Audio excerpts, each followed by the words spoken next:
ಪಕ್ಷದಲ್ಲಿನ ಆಂತರಿಕ ಭಿನ್ನಮತಕ್ಕೆ ಬಿಎಸ್ವೈ ಅಸ್ತ್ರ. ಅತೃಪ್ತ ನಾಯಕರ ಮನವೊಲಿಸಿದ್ದು ಹೇಗೆ ರಾಜಾಹುಲಿ. ಅಮಿತ್ ಶಾ ರಾಜ್ಯಕ್ಕೆ ಕಾಲಿಡೋ ಮುನ್ನವೇ ಅಸಮಾಧಾನದ ಬೇಗುದಿ ತಣಿಸುವಲ್ಲಿ ಸಕ್ಸಸ್. ಇದೇ ಈ ಹೊತ್ತಿನ ವಿಶೇಷ. ರಾಜಾಹುಲಿ ನಾನು ನಾಗೇಂದ್ರ ಬಾಬು.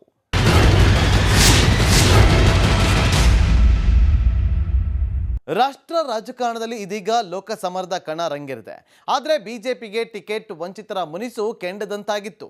ಅದರಲ್ಲೂ ಚಿತ್ರದುರ್ಗ, ಕೊಪ್ಪಳದಲ್ಲಿ ಅಸಮಾಧಾನ, ರೋಷಾವೇಶ ಭುಗಿಲೆದ್ದಿತ್ತು.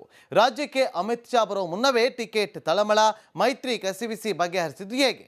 ರಾಜಾಹುಲಿ ಕರೆಗೆ ದೌಡಾಯಿಸಿ ಬಂದ ಎಂ ಚಂದ್ರಪ್ಪ ಹೇಳಿದ್ದೇನು? ಟಿಕೆಟ್ ತಪ್ಪಿದವರ ಮುನಿಸು ತಣಿಸಿದ್ದು ಹೇಗೆ ಬಿಎಸ್ವೈ ಅನ್ನೋದನ್ನ ತಿಳಿದುಕೊಳ್ಳೋಣ ಬನ್ನಿ.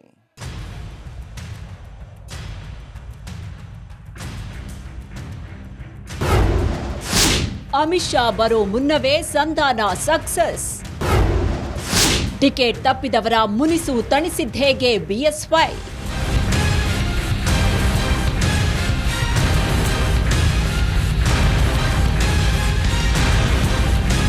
ರಂಗೇರಿದ ಲೋಕಸಭಾ ಚುನಾವಣೆ ಸಮರ. ಪ್ರಬಲ ಪಕ್ಷಗಳು ಚುನಾವಣೆಗೆ ಸಿದ್ಧತೆ ಭರಪೂರ. ಬಿಜೆಪಿಯಲ್ಲಿ ಟಿಕೆಟ್ ವಂಚಿತರ ಅಸಮಾಧಾನದ ಸಮರ ಶಮನ. ಎಸ್ ವೀಕ್ಷಕರೇ, ಲೋಕಸಭಾ ಚುನಾವಣೆ ಅಖಾಡ ದಿನದಿಂದ ದಿನಕ್ಕೆ ರಂಗೇರ್ತಾ ಇದೆ. ದೇಶದ 543 ಸ್ಥಾನಗಳಿಗೆ 7 ಹಂತದಲ್ಲಿ ಚುನಾವಣೆ ನಡೆಯುತ್ತೆ. ಅದರಲ್ಲೂ ಕರ್ನಾಟಕದ 28 ಲೋಕಸಭಾ ಕ್ಷೇತ್ರಗಳಿಗೆ 2 ಹಂತದಲ್ಲಿ ಮತದಾನ ಫಿಕ್ಸ್ ಆಗಿದೆ. ಮೊದಲ ಹಂತದ ಚುನಾವಣೆ ಏಪ್ರಿಲ್ 26 ಮತ್ತು ಎರಡನೇ ಹಂತದ ಚುನಾವಣೆ ಮೇ 7ರಂದು ನಿಗದಿಯಾಗಿದೆ. ಇದೆಲ್ಲದರ ಮಧ್ಯೆ ಪಕ್ಷಗಳ ಬಿರುಸಿನ ಚಟುವಟಿಕೆಗಳು ಗರಿಗೆದರಿವೆ. ಪರಸ್ಪರ ಪಕ್ಷಗಳು ತಮ್ಮದೇ ಈ ಬಾರಿ ಗೆಲುವು ಅನ್ನೋ ಉತ್ಸಾಹದಲ್ಲಿ ಚುನಾವಣಾ ಪ್ರಚಾರದಲ್ಲಿವೆ. ಆದರೆ ಬಿಜೆಪಿಯಲ್ಲಿ ಟಿಕೆಟ್ ವಂಚಿತ ನಾಯಕರ ಅಸಮಾಧಾನ ಎಲ್ಲಿ ನೆಗೆಟಿವ್ ಪರಿಣಾಮ ಬೀರುತ್ತೋ ಅನ್ನೋ ಆತಂಕ ಇತ್ತು. ಆದರೆ ಬಿಜೆಪಿ ಚಾಣಕ್ಯ ಅಮಿತ್ ಶಾ ರಾಜ್ಯಕ್ಕೆ ಎಂಟ್ರಿ ಆಗೋಷ್ಟರಲ್ಲಿ ರಾಜಾಹುಲಿ ಯಡಿಯೂರಪ್ಪ ಎಲ್ಲ ರೆಬಲ್ ನಾಯಕರ ಮುನಿಸನ್ನ ತಣಿಸುವಲ್ಲಿ ಸಕ್ಸಸ್ ಆಗಿದ್ದಾರೆ.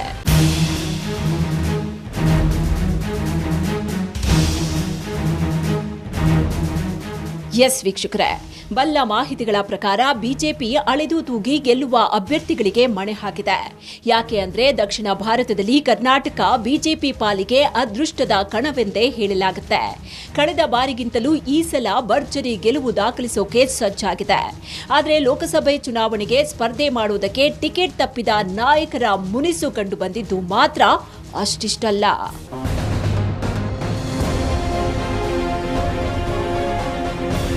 ಟಿಕೆಟ್ ಹಂಚಿಕೆಯಲ್ಲಿ ತಮಗೆ ಅಸಮಾಧಾನವಾಗಿದೆ ಅನ್ನೋ ಕೂಗು ಹಲವು ನಾಯಕರಿಂದ ಕೇಳಿ ಬರ್ತಾನೆ ಇತ್ತು. ಅದರಲ್ಲೂ ಮೊದಲ ಪಟ್ಟಿ ರಿಲೀಸ್ ಆದಾಗ ಶುರುವಾದ ಕೊತ ನಂತರ ಸ್ವಲ್ಪ ದಿನ ತಣ್ಣಗಾಯ್ತು. ಎರಡನೇ ಪಟ್ಟಿಯಲ್ಲಿ ತಮ್ಮ ಹೆಸರು ಬರಬಹುದೇನೋ ಅಂದ್ಕೊಂಡವರಿಗೆ ಅಲ್ಲೂ ಅವರ ನೇಮ್ ಕಾಣಲಿಲ್ಲ.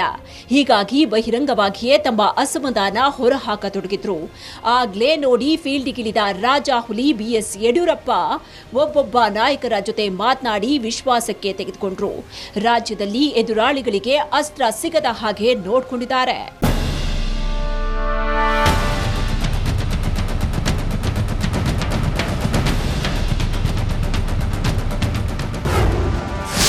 ಟಿಕೆಟ್ ತಳಮಳ, ಮೈತ್ರಿ ಕಸಿವಿಸಿ ಬಗೆಹರಿಸಿದ್ದೇಗೆ?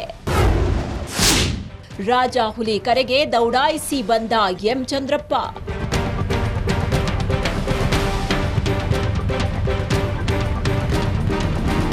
ಒಂದೇ ರಾತ್ರಿ ಅಪ್ಪ ಮಗ ಪಟ್ಟಾಗಿ ಕುಳಿತು ತಮ್ಮೆಲ್ಲ ತಂತ್ರಗಳು ಸಂಧಾನದ ಮಾರ್ಗೋಪಾಯ ಬಳಸಿದಂತೆ ಕಾಣ್ತಾ ಇದೆ.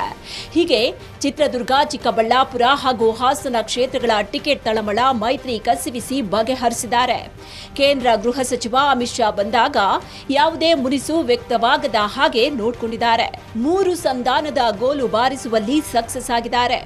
ಪರಿಣಾಮ ಚಿತ್ರದುರ್ಗ ಲೋಕಸಭೆ ಕ್ಷೇತ್ರದ ಬಿಜೆಪಿಯಲ್ಲಿ ರೋಷಾವೇಶ ತಣ್ಣಗಾಗಿದೆ. ಮಾಜಿ ಸಿಎಂ ಬಿಎಸ್ ಯಡಿಯೂರಪ್ಪ ನಡೆಸಿದ ರಾಜಿ ಸಂಧಾನ ಯಶಸ್ವಿಯಾಗಿದೆ. ಚಿತ್ರದುರ್ಗದಲ್ಲಿ ಮಾಜಿ ಸಚಿವ ಗೋವಿಂದ ಕಾರಜೋಳಗೆ ಪಕ್ಷದ ಟಿಕೆಟ್ ಖಚಿತ ಪಡ್ತಾ ಇದ್ದಂತೆ ರೋಷಾವೇಶ ಕಂಡುಬಂದಿತ್ತು. ಶಾಸಕ ಎಂ ಚಂದ್ರಪ್ಪ ಮತ್ತು ಪುತ್ರ ರಘುಚಂದನ್ ಸ್ಪರ್ಧೆ ಕೈತಪ್ಪಿದ್ದಕ್ಕೆ ಕುಪಿತಗೊಂಡಿದ್ರು. ಬೆಂಬಲಿಗರ ಒತ್ತಾಸೆ ಮೇರೆಗೆ ರಘುಚಂದನ್ ಪಕ್ಷೇತರ ಅಭ್ಯರ್ಥಿಯಾಗಿ ಕಣಕ್ಕಿಳಿಯುವ ತೀರ್ಮಾನಕ್ಕೆ ಬಂದಾಗಿತ್ತು. ಆಗ ವಿಧಾನ ಪರಿಷತ್ ಮುಖ್ಯ ಸಚೇತಕ ಎನ್ ರವಿಕುಮಾರ್ ಚಿತ್ರದುರ್ಗಕ್ಕೆ ತೆರಳಿ 2 ಬಾರಿ ಅಸಮಾಧಾನ ಶಮನಗೊಳಿಸುವುದಕ್ಕೆ ಪ್ರಯತ್ನಿಸಿ ವಿಫಲರಾಗಿದ್ರು.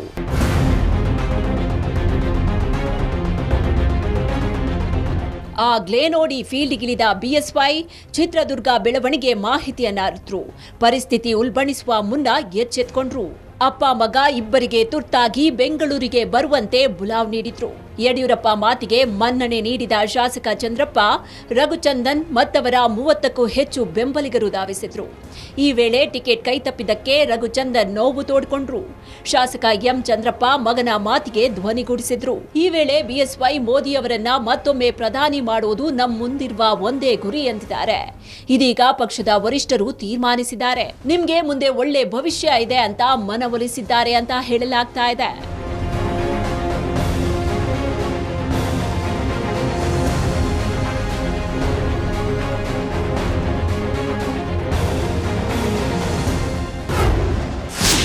ತಣ್ಣಗಾದ ಚಿತ್ರದುರ್ಗ ಲೋಕಸಭೆ ಕ್ಷೇತ್ರದ ರೋಷಾವೇಶ. ಮುನಿಸು ಶಮನ ಮಾಡಿದ್ದ ಹೇಗೆ ಗೊತ್ತಾ ರಾಜಾ ಹುಲಿ. ಇದೇ ವೇಳೆ ಏನೇ ಆದ್ರೂ ರಾಜಕೀಯದಲ್ಲಿ ನಿಮ್ಮ ಬೆಳವಣಿಗೆಗೆ ಕಾರಣವಾದ ನಾನೇ ನಿಮ್ಮ ರಕ್ಷಣೆಗೆ ಇರ್ತೀನಿ ಅನ್ನೋ ಅಭಯ ನೀಡಿದಾರಂತೆ. ಇಷ್ಟೆಲ್ಲ ಮಾತುಕತೆ ಆಗ್ತಾ ಇದ್ದಂತೆ ರಾಜಾ ಹುಲಿ ಮಾತು ಮತ್ತು ಭರವಸೆಗೆ ಎಂ ಚಂದ್ರಪ್ಪ ಮತ್ತು ರಘುಚಂದನ್ ಸಮ್ಮತಿಸಿದ್ದಾರೆ.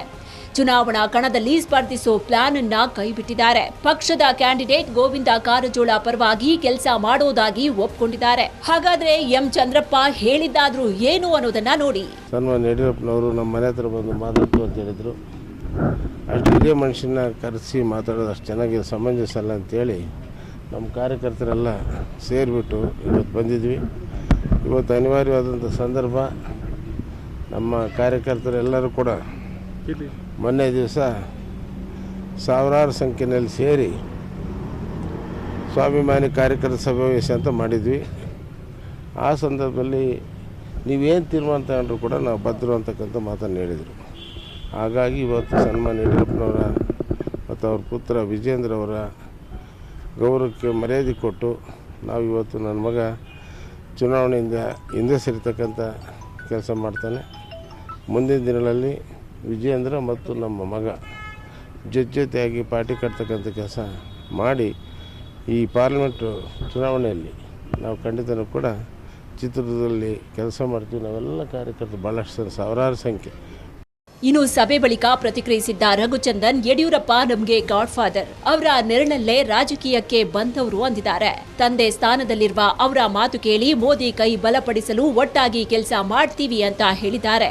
ಬಿಜೆಪಿ, ಕೆಜೆಪಿ ಮತ್ತು ಬಿಜೆಪಿ ಏನೇನು ಹಂತಗಳಿದೆ, ಆ ಹಂತದಲ್ಲಿ ನಾವು ಅಚಲವಾಗಿ ನಿಂತ್ಕೊಂಡಿದ್ದೀವಿ ಯಡಿಯೂರಪ್ಪ ಸಾಹೇಬ್ರ ಜೊತೆ.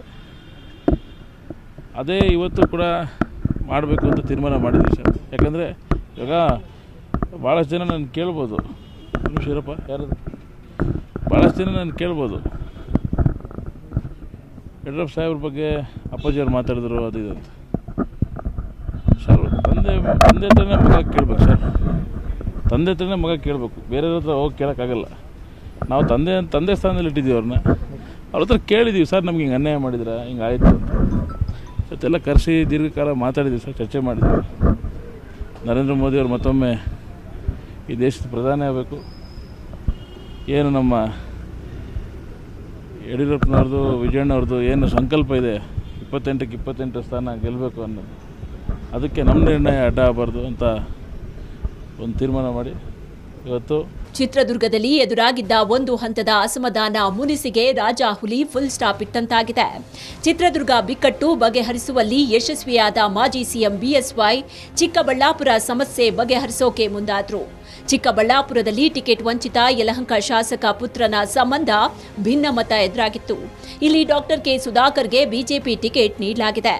ಆದರೆ ಗೆಲುವು ಮಾತ್ರ ಅಷ್ಟು ಸುಲಭವಾಗಿಲ್ಲ ಎಂದೇ ಹೇಳಲಾಗ್ತಾ ಇದೆ.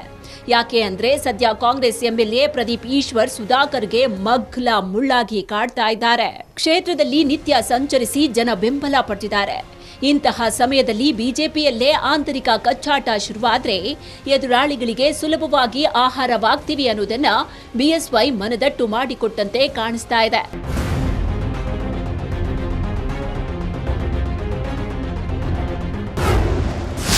ಚಿಕ್ಕಬಳ್ಳಾಪುರ ಕ್ಷೇತ್ರದ ಗೆಲುವಿಗೆ ರಣತಂತ್ರ. ಎಸ್ಆರ್ ವಿಶ್ವನಾಥ್ ಮುನಿಸಿಗೆ ಮುಲಾಮು.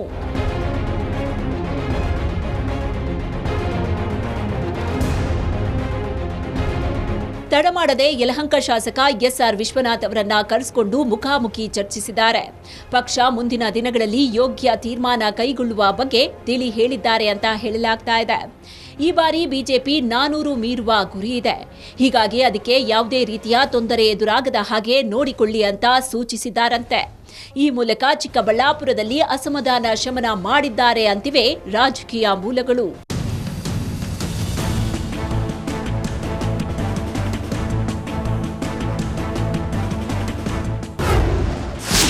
ತುಮಕೂರಿನಲ್ಲೂ ರೋಷಾವೇಶ ತಣ್ಣಗಾಗಿದ್ದು ಹೇಗೆ? ಅತ್ತ ತುಮಕೂರಿನಲ್ಲೂ ಟಿಕೆಟ್ ನಿರಾಕರಣೆಯಿಂದ ಬೇಸರಗೊಂಡಿದ್ದ ಮಾಜಿ ಸಚಿವ ಜೆಸಿ ಮಾಧುಸ್ವಾಮಿ ಅವರನ್ನ ಸಮಾಧಾನ ಪಡಿಸುವಲ್ಲಿ ಬಿಜೆಪಿಯ ಹಿರಿಯ ನಾಯಕ ಬಿಎಸ್ ಯಡಿಯೂರಪ್ಪ ಯಶಸ್ವಿಯಾಗಿದ್ದಾರೆ. ಅಭ್ಯರ್ಥಿಗಳ ಆಯ್ಕೆಯಲ್ಲಿ ನನ್ನ ಪಾತ್ರ ಇಲ್ಲ ಮತ್ತು ಪಕ್ಷದ ಕೇಂದ್ರ ನಾಯಕತ್ವವೇ ಟಿಕೆಟ್ ನಿರ್ಧರಿಸಿದೆ ಅನ್ನೋದನ್ನ ಸ್ಪಷ್ಟಪಡಿಸಿದ್ದಾರೆ. ಅಷ್ಟೇ ಅಲ್ಲದೆ ಬಿಜೆಪಿ ತೊರೆಯದಂತೆ ಮನವರಿಕೆ ಮಾಡಿಕೊಟ್ಟಿದ್ದಾರೆ. ರಾಜಾಹುಲಿ ಮಾತಿನ ನಂತರ ಮಾಧುಸ್ವಾಮಿ ಪಕ್ಷದಲ್ಲಿ ಮುಂದುವರಿಯುವುದಾಗಿ ಭರವಸೆ ನೀಡಿದ್ದಾರೆ. ಆದರೆ ಇಲ್ಲೊಂದು ಗಮನಿಸಬೇಕಾದ ಸಂಗತಿ ಅಂದ್ರೆ ಸೋಮಣ್ಣ ಅವರನ್ನ ಬೆಂಬಲಿಸೋದು ಅವರ ವಿವೇಚನೆ ಎನ್ನಲಾಗ್ತಾ ಇದೆ. ಎಲ್ಲರನ್ನೂ ವಿಶ್ವಾಸಕ್ಕೆ ತೆಗೆದುಕೊಂಡು ಮುನ್ನಡೆಯುವ ನಿಲುವು ರಾಜಾಹುಲಿಯದ್ದು. ಅಸಮಾಧಾನಿತರ ಜೊತೆಗೆ ಮಾತುಕತೆ ನಡೆಸೋ ಮೂಲಕ ಮನವೊಲಿಸಿದ್ದಾರೆ. ಈ ಬಾರಿ ಅಧಿಕ ಸೀಟು ಗೆಲ್ಲುವ ಗುರಿಯೊಂದೇ ಬಿಎಸ್ವೈ ಮುಂದಿದೆ.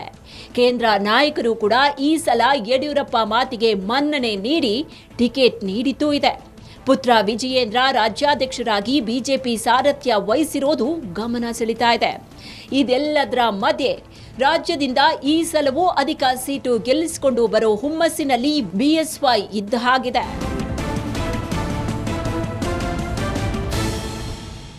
ಕೊಪ್ಪಳದಲ್ಲಿ ಟಿಕೆಟ್ ತಪ್ಪಿದ ಸಂಗಣ್ಣ ಕರಡಿ ಭಿನ್ನರಾಗ ಹಾಡಿದ್ರು. ದಾವಣಗೆರೆಯಲ್ಲಿ ಕಂಡು ಬಂದಿದ್ದ ಅಪಸ್ವರವೇ ಬೇರೆಯಾಗಿತ್ತು. ದಕ್ಷಿಣ ಭಾರತದಲ್ಲಿ ಬಿಜೆಪಿ ಗೆಲುವಿಗೆ ಕರ್ನಾಟಕವೇ ದೊಡ್ಡ ರಾಜ್ಯ. ಕಳೆದ ಲೋಕಸಭಾ ಚುನಾವಣೆಯಲ್ಲಿ ಬಿಎಸ್ವೈ ನೇತೃತ್ವದಲ್ಲಿ ಭರ್ಜರಿ ಗೆಲುವಿನ ಖಾತೆ ತೆರೆದಿತ್ತು ಬಿಜೆಪಿ. ಆದರೆ ಈ ಸಲ ಟಿಕೆಟ್ ವಂಚಿತ ನಾಯಕರ ಮುನಿಸು ಗೆಲುವಿಗೆ ಹಿನ್ನಡೆ ಆಗುತ್ತಾ ಅನ್ನುವ ಆತಂಕ ಕಾಡಿತ್ತು. ಆದರೆ ಕೊನೆ ಕ್ಷಣದಲ್ಲಿ ಸಿಡಿದೆದ್ದ ಅಸಮಾಧಾನ ಆಕ್ರೋಶವನ್ನ ತಣಿಸುವಲ್ಲಿ ರಾಜಾಹುಲಿ ಸಕ್ಸಸ್ ಆಗಿದ್ದಾರೆ. ಬನ್ನಿ ಆ ಬಗ್ಗೆ ನೋಡ್ಕೊಂಡು ಬರೋಣ.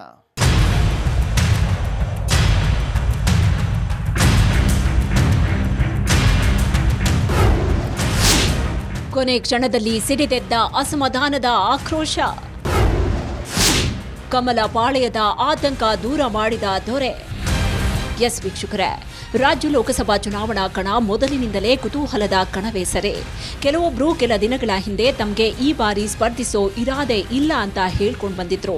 ಆದರೆ ಕೊನೆ ಕ್ಷಣದಲ್ಲಿ ತಮ್ಮ ನಿರ್ಧಾರ ಅದಲು ಬದಲು ಮಾಡಿದ್ರು. ಪಕ್ಷದ ನಾಯಕರಿಗೆ ಇರಿಸು ಮುರಿಸು ತಂದಿಟ್ಟಿದ್ರು. ಅದೆಲ್ಲದರ ಪರಿಣಾಮ ಅಸಮಾಧಾನ ಭುಗಿಲೆತ್ತಿತ್ತು. ಕೆಲ ಮುಖಂಡರಲ್ಲಿನ ಅಸಮಾಧಾನದ ಬೇಗುದಿ ತಣಿಸುವಲ್ಲಿ ಮಾಜಿ ಮುಖ್ಯಮಂತ್ರಿ ಬಿಎಸ್ ಯಡಿಯೂರಪ್ಪ ಯಶಸ್ವಿಯಾಗಿದ್ದಾರೆ. ಕಮಲ ಪಾಳ್ಯದಲ್ಲಿನ ಆತಂಕ ದೂರವಾದಂತಾಗಿದೆ.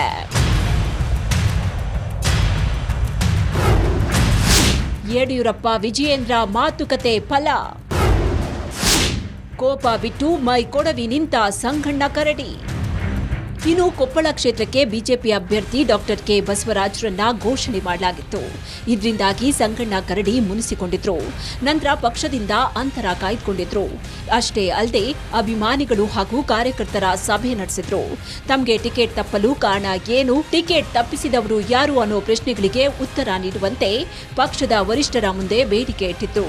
ಇದು ಎದುರಾಳಿ ಪಕ್ಷದ ಗೆಲುವಿಗೆ ಸುಲಭವಾಗಿ ಆಹಾರ ಆಗುತ್ತೆ ಅನ್ನೋದನ್ನ ಅರಿತ ಪಕ್ಷದ ಮುಖಂಡರು ಮನವೊಲಿಸುವಲ್ಲಿ ನಿರತರಾದ್ರು.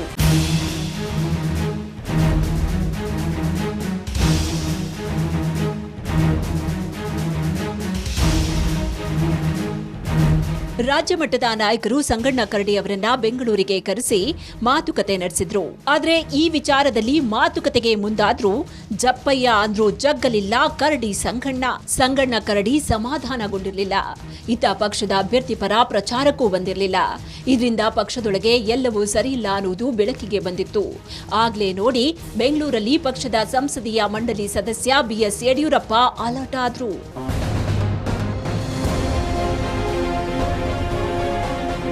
ರಾಜ್ಯಾಧ್ಯಕ್ಷ ಬಿವೈ ವಿಜಯೇಂದ್ರ ಸಮ್ಮುಖದಲ್ಲಿ 2 ಸುತ್ತಿನ ಮಾತುಕತೆ ನಡೆಸಲಾಯಿತು. ಇದೆಲ್ಲದರ ನಂತರ ಸಂಗಣ್ಣ ಕರಡಿ ತಮ್ಮ ಮನಸ್ಸನ್ನ ಬದಲಾಯಿಸಿದ್ರು. ಬಿಜೆಪಿಯಲ್ಲಿಯೇ ಉಳಿಯೋದಾಗಿ ಮಾತು ಕೊಟ್ರು. ಜೊತೆಗೆ ಪಕ್ಷದ ಅಭ್ಯರ್ಥಿ ಪರ ಪ್ರಚಾರಕ್ಕೆ ತೆರೆ ಎಳೆಯೋದಾಗಿಯೂ ತಿಳಿಸಿದ್ದಾರೆ. ಹೀಗೆ ಚುನಾವಣಾ ಕಣದಿಂದ ಮೊದಲ ಬಾರಿ ದೂರ ಉಳಿದಿದ್ದು ಕುಟುಂಬದ ಹೊರತಾದ ಅಭ್ಯರ್ಥಿಯ ಪರ ಪ್ರಚಾರಕ್ಕೆ ಸಜ್ಜಾಗಿರೋದ್ರ ಹಿಂದೆ ಬಿಎಸ್ವೈ ಮಾತುಕತೆಯ ಪರಿಣಾಮ ಅಂತ ಹೇಳಲಾಗ್ತಾ ಇದೆ.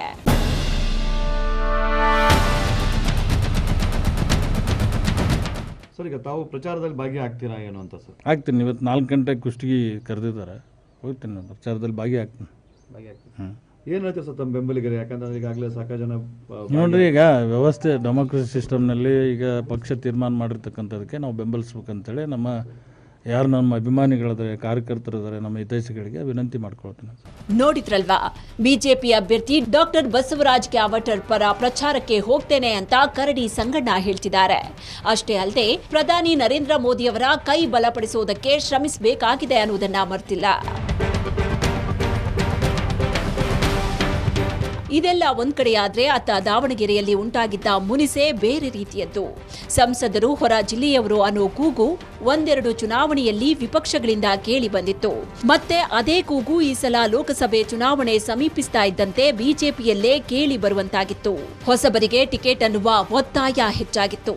ಮಾಜಿ ಸಚಿವರು ಮತ್ತು ಮಾಜಿ ಶಾಸಕ ಎಂಪಿ ರೇಣುಕಾಚಾರ್ಯ ಸೇರಿ ವಿವಿಧ ಜನಪ್ರತಿನಿಧಿಗಳು ಇದೇ ಅಪಸ್ವರ ಎತ್ತಿದ್ರು. ಹೀಗೆ ದಾವಣಗೆರೆ ಜಿಲ್ಲೆಯಲ್ಲಿ ಭಿನ್ನಮತ, ಅಸಮಾಧಾನ ಇಷ್ಟೊಂದು ಪ್ರಮಾಣದಲ್ಲಿ ಹೊರಬಿದ್ದಿದ್ದು ಇದೇ ಮೊದಲು. ಇದೆಲ್ಲವನ್ನ ಅರಿತ ಯಡಿಯೂರಪ್ಪ ಭಿನ್ನಮತ ಶಮನದ ಸಾರಥ್ಯ ವಹಿಸಿಕೊಂಡ್ರು. ದಾವಣಗೆರೆಗೆ ಆಗಮಿಸಿ ಅಸಮಾಧಾನಿತ ನಾಯಕರ ಗುಂಪಿನ ಜೊತೆ ಸಭೆ ನಡೆಸಿದ್ರು. ಸಿದ್ದೇಶ್ವರ್ ಬದಲಿಗೆ ಅವರ ಪತ್ನಿ ಗಾಯತ್ರಿ ಸಿದ್ದೇಶ್ವರ್ಗೆ ಟಿಕೆಟ್ ನೀಡೋ ಮೂಲಕ ಅಸಮಾಧಾನ ತಣಿಸುವ ಕೆಲಸ ಮಾಡಲಾಗಿದೆ.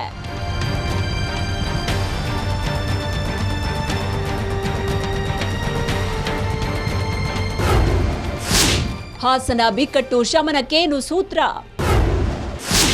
ತಟಸ್ಥ ಧೋರಣೆ ಬಿಟ್ಟು ಗೆಲುವಿಗೆ ರಣತಂತ್ರ. ಇತ್ತ ಹಾಸನದಲ್ಲಿ ಕಂಡುಬಂದ ಬಿಕ್ಕಟ್ಟು ಶಮನಕ್ಕೆ ಮಾಡಿದ ಪ್ರಯತ್ನ ಅಷ್ಟಿಷ್ಟಲ್ಲ. ಯಾಕೆ ಅಂದ್ರೆ ಪ್ರೀತಂ ಗೌಡ ತಟಸ್ಥ ಧೋರಣೆ ಅನುಸರಿಸ್ತಾ ಇರುವ ಬಗ್ಗೆ ಜೆಡಿಎಸ್ ನಾಯಕರು ಬಿಜೆಪಿ ನಾಯಕರ ಗಮನಕ್ಕೆ ತಂದಿದ್ರು. ಹಾಸನದ ಮಾಜಿ ಶಾಸಕ ಪ್ರೀತಂ ಗೌಡ ಹಾಗೂ ಲೋಕಸಭಾ ಕ್ಷೇತ್ರದ ಅಭ್ಯರ್ಥಿ ಪ್ರಜ್ವಲ್ ರೇವಣ್ಣ ಜೊತೆಗೆ ರಾಜಿ ಸಂಧಾನದ ಮಾತುಕತೆ ನಡೆಯಿತು. ಸದ್ಯ ಬಿಎಸ್ವೈ ಹಾಗೂ ವಿಜಯೇಂದ್ರ ಮನವೊಲಿಕೆ ಪ್ರಯತ್ನ ಸಫಲ ಆಗಿದೆ. ಮೈತ್ರಿ ಅಭ್ಯರ್ಥಿ ಗೆಲುವಿಗೆ ರಣತಂತ್ರ ರೆಡಿಯಾಗಿದೆ. ಹೀಗೆ ಬಿಎಸ್ವೈ ಅಳೆದು ತೂಗಿ ಅಸಮಾಧಾನಿತರ ಜೊತೆ ಮಾತನಾಡಿ ಮನವೊಲಿಸಿದ್ದಾರೆ. ಎಲ್ಲಿಯೂ ಹಳಿ ತಪ್ಪದ ಹಾಗೆ ನೋಡ್ಕೊಂಡು ಹೋಗ್ತಿದ್ದಾರೆ.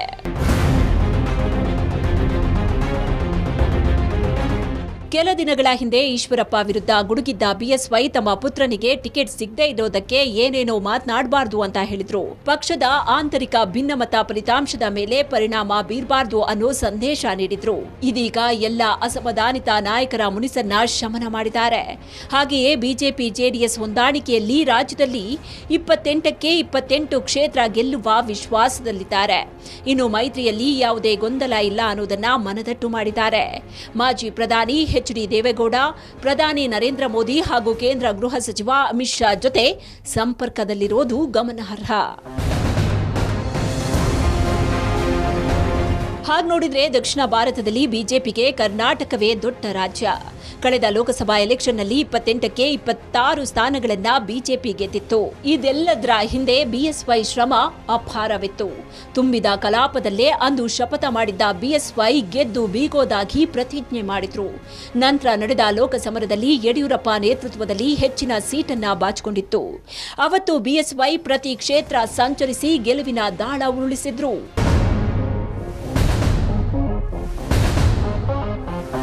ಕಳೆದ ಲೋಕಸಭೆ ಚುನಾವಣೆಯಲ್ಲಿ ಬಹುತೇಕ ಸೀಟು ಗೆಲ್ಲುವಲ್ಲಿ ಬಿಎಸ್ವೈ ಸಿಂಹ ಪಾಲೆ ಹೆಚ್ಚು. ಆದರೆ ನಂತರದ ದಿನಗಳಲ್ಲಿ ಹೈಕಮಾಂಡ್ ಬಿಎಸ್ವೈ ಅವರನ್ನ ನಡೆಸಿಕೊಂಡ ರೀತಿಗೆ ಪಕ್ಷ ಭೇದ ಮರೆತು ರಾಜ್ಯದಾದ್ಯಂತ ಅಸಮಾಧಾನ ವ್ಯಕ್ತವಾಗಿತ್ತು. ಕಳೆದ ವಿಧಾನಸಭೆಯ ರಿಸಲ್ಟ್ನಿಂದ ಬಿಜೆಪಿಯ ಕೇಂದ್ರ ನಾಯಕರು ಎಚ್ಚೆತ್ತುಕೊಂಡ ಹಾಗೆ ಕಾಣ್ತಾ ಇದೆ. ರಾಜ್ಯದಲ್ಲಿ ಬಿಜೆಪಿ ನೇತೃತ್ವದಲ್ಲಿ ಲೋಕ ಸಮರಕ್ಕೆ ಮುಂದಾದಂತಿದೆ. ಹೀಗಾಗಿಯೇ ಯಡಿಯೂರಪ್ಪ ಕೂಡ ಅಸಮಾಧಾನಿತರ ಮುನಿಸನ್ನ ಶಮನ ಮಾಡುವಲ್ಲಿ ಸಕ್ಸಸ್ ಆಗಿದ್ದಾರೆ.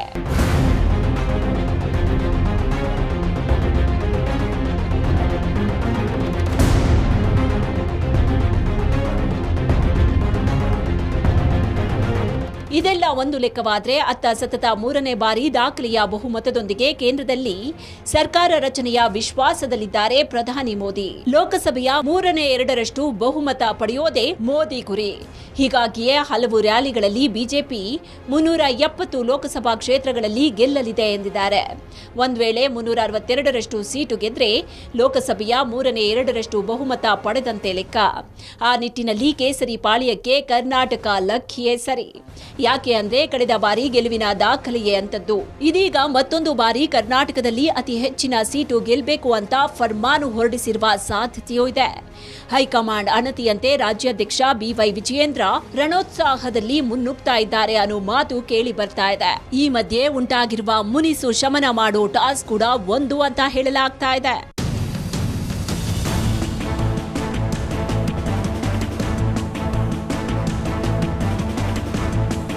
ಇನ್ನು ಈ ಬಾರಿ ಬಿಜೆಪಿ ಹೊಸಬರಿಗೂ ಮನ್ನಣೆ ನೀಡಿದೆ. ಗೆಲುವಿಗೆ ಮುನ್ನುಡಿ ಬರೆಯೋದಕ್ಕೆ ಮತ್ತೊಂದು ಬಾರಿ ಉತ್ಸುಕವಾದಂತಿದೆ. ಆದರೆ ಟಿಕೆಟ್ ವಂಚಿತರು ಮಾತ್ರ ಎಲ್ಲದಕ್ಕೂ ಯಡಿಯೂರಪ್ಪ ಅತ್ತ ಬೊಟ್ಟು ಮಾಡ್ತಾ ಇರೋದು ಎಷ್ಟು ಸರಿ ಅನ್ನೋ ಮಾತುಗಳು ಕೂಡ ಕೇಳಿ ಬರ್ತಾ ಇದೆ. ಎಂಪಿ ಎಲೆಕ್ಷನ್ ಸಮಯದಲ್ಲೇ ಭುಗಿಲೆದ್ದ ಅಸಮಾಧಾನವನ್ನ ಖುದ್ದು ರಾಜಾಹುಲಿ ನೇತೃತ್ವದಲ್ಲಿ ಪರಿಹರಿಸೋದು ಕೂಡ ಮಹತ್ವ ಪಡೆದಿದೆ. ಅದೇನೇ ಇರ್ಲಿ, ನಿಮ್ಮ ಗೊಂದಲ ಹುಸಿ ಕೋಪ ಬಿಡಿ, ಪಕ್ಷದ ಗೆಲುವಿಗೆ ದುಡಿರಿ ಅಂತ ರಾಜಾಹುಲಿ ಎಲ್ಲರನ್ನ ಒಟ್ಟಿಗೆ ಕರ್ಕೊಂಡು ಹೋಗ್ತಾ ಇದ್ದಾರೆ. ನೋಡಿದ್ರಲ್ವಾ, ಭಿನ್ನಮತ ಅಪಸ್ವರದ ರಾಗ ಹಾಡಿದ ನಾಯಕರನ್ನ ಅದೇಗೆ ರಾಜಾಹುಲಿ ಮನವೊಲಿಸುವಲ್ಲಿ ಸಕ್ಸಸ್ ಕಂಡಿದ್ದಾರೆ ಅಂತ. ಇದಾಗಿತ್ತು ಇವತ್ತಿನ ಬರ್ನಿಂಗ್ ಸ್ಟೋರಿ ವಿಶೇಷ. ನೋಡ್ತಾ ಇರಿ ರಿಪಬ್ಲಿಕ್ ಕನ್ನಡ, ಇದು ನಿಮ್ಮ ಧ್ವನಿ.